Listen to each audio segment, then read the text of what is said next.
Hello and welcome to the Managing Custom Colors tutorial video. So in this video we're going to be looking at how we can manage the color palette that agents will see selectable inside the template editor. So as you can see here, by default we have a wide array of colors available. However, these aren't necessarily in the KW brand.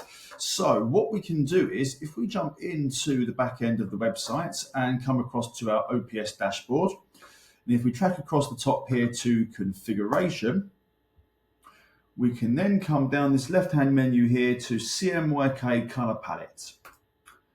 And if I open that, you'll see all of the colors that are available inside our template editor. Now, of course, you're not necessarily going to need all of these. So we can simply deactivate them through this column here, just by clicking through them like this to turn them off. So you're probably going to look to turn all of these off, I imagine, and then add the color palette for the agents that you want.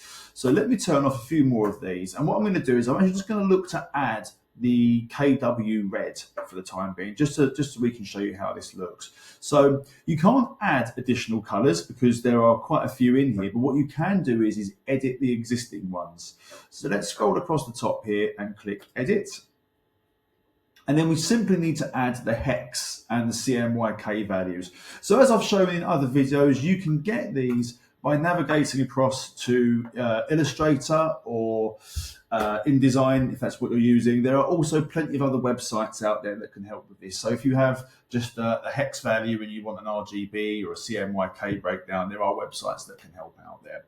But in my case, what I would do is I would come over to Illustrator, double click on my color palette here, and I have all the available values that I need here.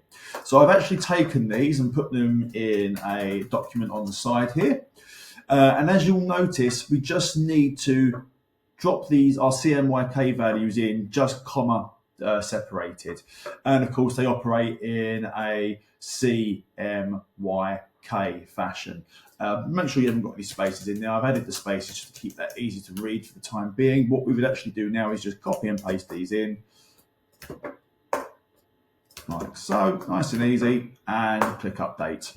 And we'll see now that the swatch icon has actually changed to represent the color we've entered. So with that done, that is set. You don't need to save or do anything. It automatically saves as you go.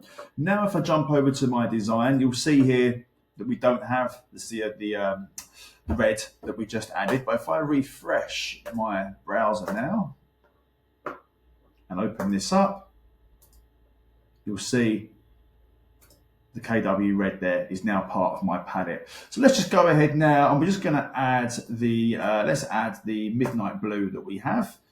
Let's just run through this together very quickly. I'm just going to drop that in there and then write down my CMYK value here, 100 by 85 by 40 by 38. Okay.